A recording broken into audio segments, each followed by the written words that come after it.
Lagi asik searching atau buka website penting, kok tiba-tiba muncul error 403 forbidden? Rasanya itu kayak ditolak masuk, padahal cuma mau akses website. Kesel banget kan? Tapi tenang aja, di video kali ini bersama aku Ashifa, kita akan bongkar tuntas kenapa error ini muncul dan gimana cara mengatasinya.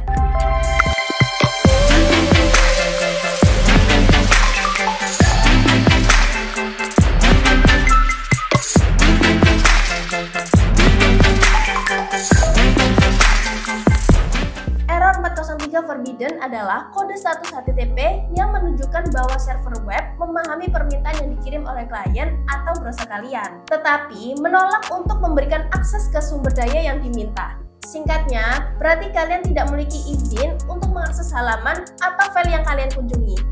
Meskipun server memahami apa yang kalian inginkan, server tidak akan memenuhinya karena batasan akses.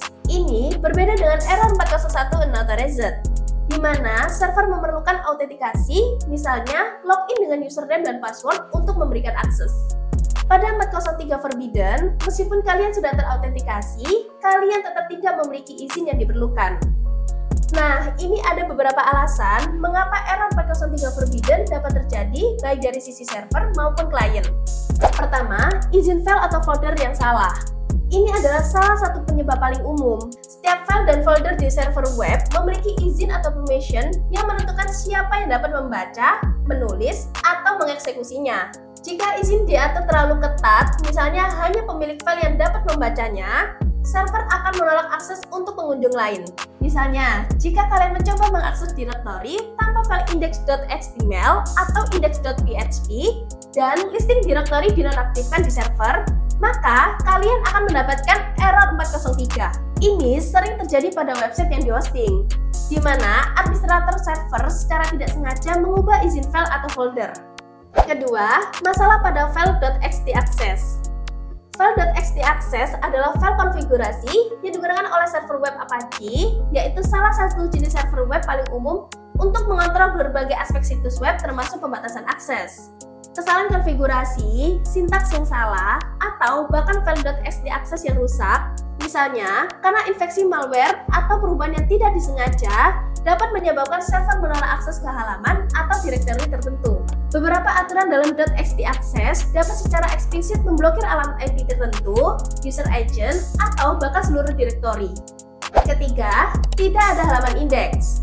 Saat kalian mencoba mengakses URL yang mengarahkan ke direktori, misalnya nama domain.com/folder gambar, server secara otomatis mencari file index default seperti index.html atau index.php di direktori tersebut.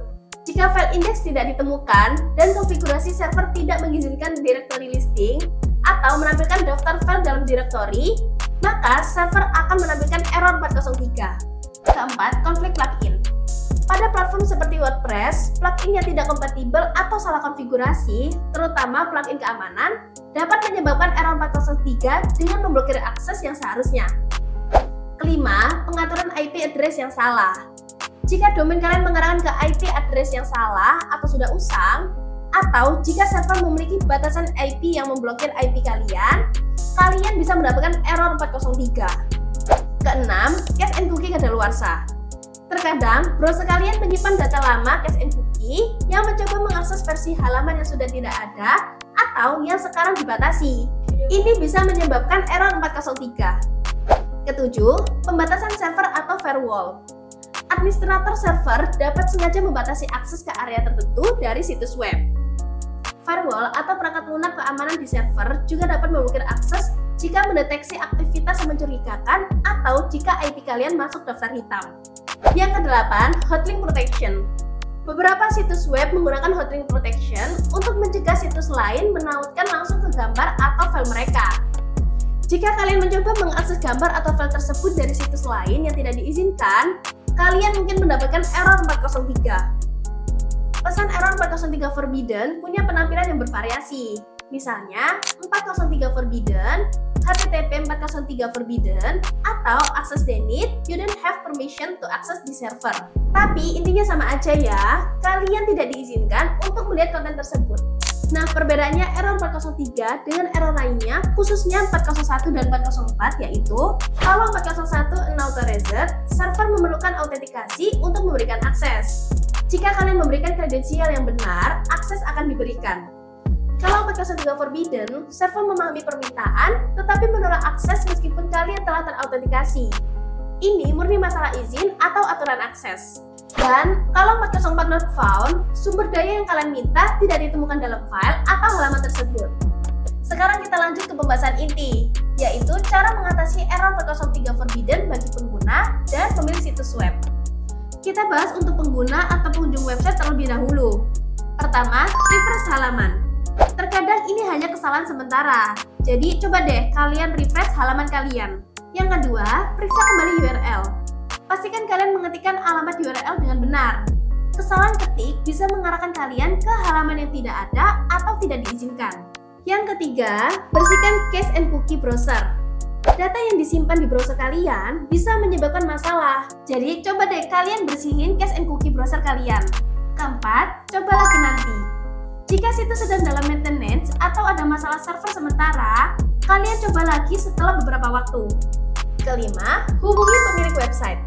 Jika kalian yakin seharusnya memiliki akses, tapi ternyata muncul error, hubungi administrator atau pemilik situs web untuk melaporkan masalah. Keenam, coba VPN atau jaringan lain. Terkadang IP address kalian mungkin diblokir. Coba akses dari jaringan yang berbeda atau melalui VPN dapat membantu mengidentifikasi apakah ini masalah blokir IP. Sekarang kita bahas pemilik website atau administrator. Pertama, periksa izin file dan folder. Umumnya folder harus memiliki izin 755 dan file harus memiliki izin 644. Kalian bisa mengubah ini melalui file manager di cPanel atau control panel hosting kalian atau melalui klien FTP. Kedua, periksa file .xtaccess. Cari .xtaccess di direktori public_html atau direktori lain yang terkena dampak. Coba ganti namanya menjadi sesuatu yang lain. Misalnya .xtaccess_old untuk menonaktifkan sementara. Jika error hilang, berarti masalah ada pada file .xtaccess tersebut. Periksa isinya untuk mencari aturan yang salah atau konflik. Kalian mungkin perlu membuat file .xtaccess baru dari awal atau mengembalikan versi sebelumnya yang berfungsi. Ketiga, pastikan ada halaman indeks. Jika kalian mengakses direktori, pastikan ada file seperti index.html atau index.php di dalamnya. Jika tidak, buatlah salah satu atau konfigurasikan server untuk mengizinkan listing direktori, meskipun ini tidak disarankan untuk alasan keamanan. Jika kalian menggunakan WordPress, nonaktifkan semua plugin satu persatu untuk mengidentifikasi apakah ada plugin yang menyebabkan konflik. Kelima, periksa pengaturan server dan firewall. Periksa konfigurasi server kalian, misalnya Apache atau Nginx, untuk setiap batasan akses yang tidak disengaja. Kemudian, periksa log server untuk detail lebih lanjut tentang mengapa akses ditolak. Jika kalian menggunakan firewall atau layanan keamanan web, pastikan tidak ada aturan yang salah yang memblokir pengunjung. Keenam, periksa record domain. Pastikan record domain kalian mengarah ke IP address server yang benar. Ketujuh, hubungi penyedia hosting. Jika kalian telah mencoba semua langkah di atas dan masih mengalami error 403, hubungi dukungan teknis penyedia hosting kalian. Mereka dapat memeriksa konfigurasi server, log, dan membantu mendiagnosis masalah lebih lanjut. Oke, inti dari pembahasan tadi adalah mengatasi error 403 forbidden seringkali melibatkan pemeriksaan izin, konfigurasi file .xtaccess, dan memastikan file indeks ada. Jika kalian tidak yakin, selalu bijaksana untuk menghubungi penyedia hosting atau administrator server kalian. Dengan memahami penyebab dan solusi potensial, kalian dapat lebih efektif mengatasi error 403 forbidden, baik sebagai pengguna maupun sebagai pemilik situs web. Gimana? Gampang kan cara mengatasi error 403 forbidden? Kira-kira error apa lagi nih yang pengen kita bahas di video selanjutnya? Tulis di kolom komentar ya! Share video ini ke teman kalian, jangan lupa untuk like, komen, dan subscribe channel YouTube ini. See you in the next video!